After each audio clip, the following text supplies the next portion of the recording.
नमस्कार दोस्तों, मैं हूँ लक्ष्मी।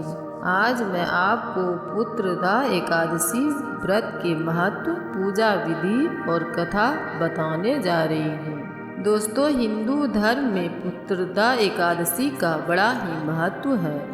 इस चर और अचर संसार में पुत्रदा एकादशी व्रत के समान कोई दूसरा व्रत नहीं है। इस व्रत को पूरे विधि विधान से करने से भक्तों के पापों का नाश होता है और मोक्ष की प्राप्ति होती है। पौराणिक मान्यताओं के अनुसार अगर कोई निसंतान दंपति इस व्रत को करते हैं तो उन्हें अवश्य ही संतान सुख की प्राप्ति होती है। पुराण के अनुसार इस व्रत के फल को वाजपेयी यज्ञ के बराबर फल देने वाला माना गया है। इस व्रत के पुण्य से मनुष्य तपस्वी, विद्वान और लक्ष्मीवान होता है। सावन पुत्रदा एकादशी इस बार 30 जुलाई को मनाई जाएगी। एकादशी तिथि का प्रारंभ 30 जुलाई को 1:16 सुबह होगी तथा समापन 30 जुलाई को 11:49 रात्रि में होगी तथा पारण का समय 31 जुलाई सुबह 5:42 से 8:24 तक रहेगा। आइए दोस्तों, अब हम इस व्रत की पूजा विधि के बारे में जानते हैं। पुत्रदा एकादशी निर्जला या जल के साथ भी किया जा सकता है। साथ ही अपनी क्षमता के अनुसार फलाहार किया जा सकता है। एकादशी व्रत रखने वाले को दशमी तिथि से ही सात्विक आहार ग्रहण करना चाहिए।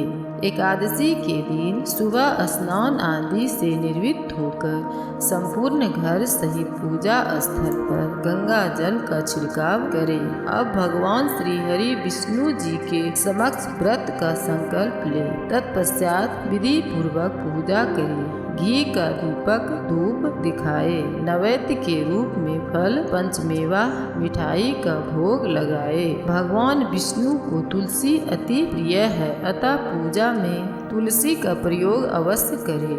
अंत में ध्यान पूर्वक कथा सुने या सुनाए। एकादशी तिथि को संपूर्ण रात्रि जागरण करके भजन कीर्तन करके प्रभु का ध्यान करें।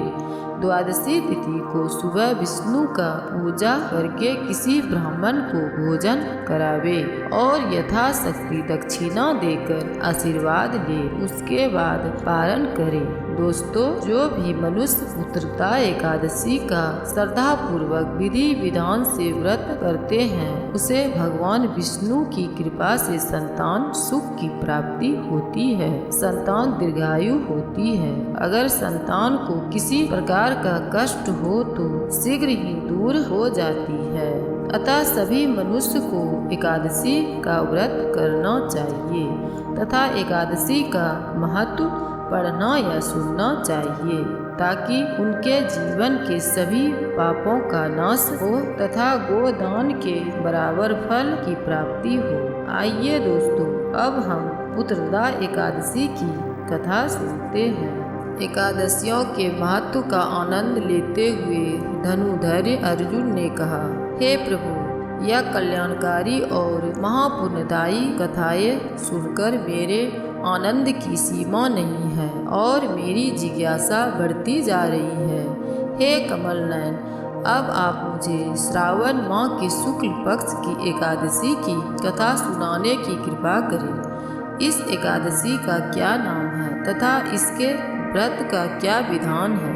इसमें किस देवता का पूजन किया जाता है और इसका व्रत करने से किस फल की प्राप्ति होती है? श्री कृष्ण ने कहा, हे धनुधर, श्रावण माह के शुक्ल पक्ष की एकादशी की कथा के श्रवण मात्र से ही अनंत यज्ञ का फल प्राप्त होता है। हे पार्थ, द्वापर युग के आरंभ में ही महिष्मती नाम की एक नगरी थी। उस नगरी में महाजीत नाम का एक राजा राज करता था। वह पुत्रहीन था, इसीलिए वह सदा दुखी रहता था। उसे वह राज सुख और वैभव सभी कुछ बड़ा ही कष्टदायक प्रतीत होता था, क्योंकि पुत्र के बिना मनुष्य को इलोक और परलोक दोनों में सुख नहीं मिलता है। राजा ने पुत्र प्राप्ति के बहुत उपाय किए, किंतु उसका हर उपाय निष्फल रहा। जैसे जैसे राजा महाजीत वृद्धावस्था की ओर बढ़ता जा रहा था, वैसे वैसे उसकी चिंता भी बढ़ती जा रही थी। एक दिन राजा ने अपनी सभा को संबोधित करके कहा, ना तो मैंने अपने जीवन में कोई पाप किया है और ना ही अन्यायपूर्वक प्रजा से धन ही एकत्रित किया है, ना ही कभी प्रजा को कष्ट दिया है और ना कभी देवताओं और ब्राह्मणों का निरादर ही किया है। मैंने प्रजा का सदैव अपने पुत्र की तरह पालन किया है, कभी किसी से ईर्ष्या भाव नहीं किया, सभी को एक समान समझा है। मेरे राज्य में कानून भी ऐसे नहीं है जो प्रजा में अनावश्यक डर उत्पन्न करे। इस प्रकार धर्मयुक्त राज्य करने पर भी इस समय अत्यंत कष्ट पा रहा हूँ। इसका क्या कारण है, मेरी समझ में कुछ नहीं आ रहा है। आप इस पर विचार करें कि इसका क्या कारण है और क्या इस जीवन में मैं इस कष्ट से मुक्त हो पाऊंगा। राजा के इस कष्ट के निवारण के लिए मंत्री आदि वन को गए, ताकि वहां जाकर किसी ऋषि मुनि को राजा का दुख बताकर कोई समाधान पा सके। वन में जाकर उन्होंने श्रेष्ठ ऋषि मुनियों के दर्शन किए। उस वन में वायुवृद्ध और धर्म के ज्ञाता महर्षि लोमस भी रहते थे। वे सभी जन महर्षि लोमस के पास गए। उन सबने महर्षि लोमस को दंडवत प्रणाम किया और उनके सन्मुख बैठ गए। महर्षि के दर्शन से सभी को बड़ी प्रसन्नता हुई और सबने महर्षि लोमस से प्रार्थना की, हे देव, हमारे वो भाग्य हैं कि हमें आपके दर्शन का सौभाग्य प्राप्त हुआ। मंत्री की बात सुन लोमस ऋषि ने कहा, हे मंत्रीवर, आप लोगों की विनम्रता और सत्य व्यवहार से मैं अति प्रसन्न हूँ। आप मुझसे अपने आने का प्रयोजन कहे, मैं आपके कार्य को अपनी सामर्थ्य के अनुसार अवश्य ही करूँगा, क्योंकि हमारा शरीर ही परोपकार के लिए बना है। लोमस ऋषि के ऐसे मृदु वचन सुनकर मंत्री ने कहा, हे ऋषिवर, आप हमारी सभी बातों को जानने में ब्रह्मा से भी ज्यादा समर्थ हैं, अतः आप हमारे संदेह को दूर कीजिए। महिष्मती नामक नगरी के हमारे महाराज महाजीत बड़े ही धर्मात्मा व प्रजावत्सल है। वह प्रजा का पुत्र की तरह धर्मानुसार पालन करते हैं, किंतु फिर भी वे पुत्रहीन हैं। हे महामुनि, इससे वह अत्यंत दुखी रहते हैं। हम लोग उनकी प्रजा हैं, हम भी उनके दुख से दुखी हो रहे हैं, क्योंकि प्रजा का यह कर्तव्य है कि राजा के सुख में सुख माने और दुख में दुख माने। हमें उनके पुत्रहीन होने का अभी तक कारण ज्ञात नहीं हुआ है, इसीलिए हम आपके पास आए हैं।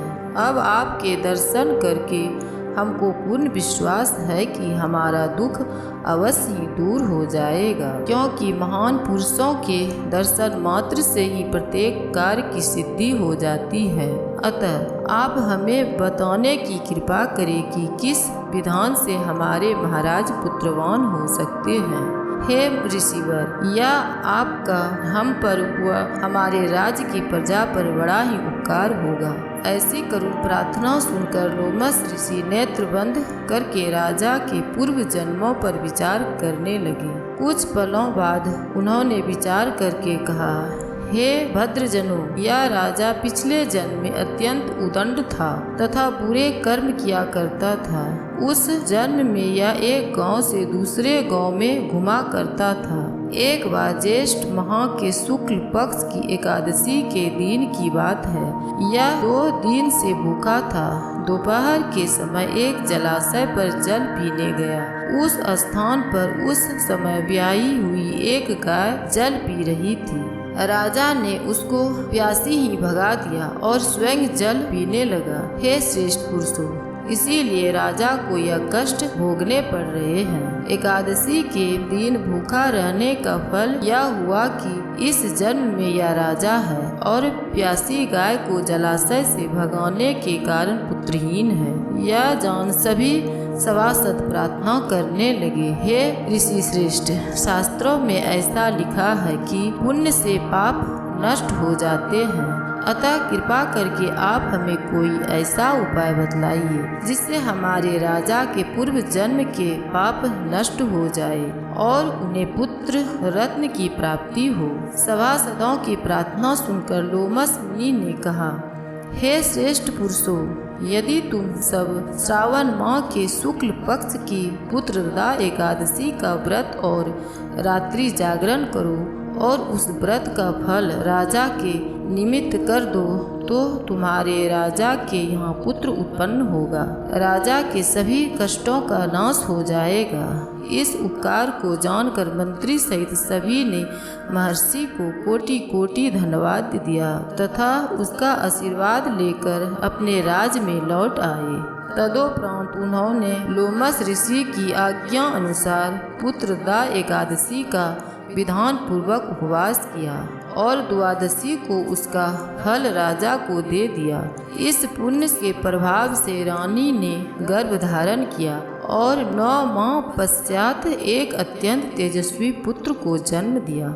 हे पांडु पुत्र, इसीलिए इस एकादशी का नाम पुत्रदा पड़ा। पुत्र की इच्छा करने वाले मनुष्य को विधान पूर्वक श्रावण माह के शुक्ल पक्ष की एकादशी का व्रत करना चाहिए। इस व्रत के प्रभाव से इलोक में सुख और परलोक में स्वर्ग की प्राप्ति होती है। तो दोस्तों, कैसी लगी आपको आज की हमारी यह वीडियो कमेंट में जरूर लिखिएगा और साथ ही साथ इस वीडियो को लाइक और शेयर करें। ऐसे ही और वीडियोस देखने के लिए हमारे चैनल को सब्सक्राइब करें। राधे राधे।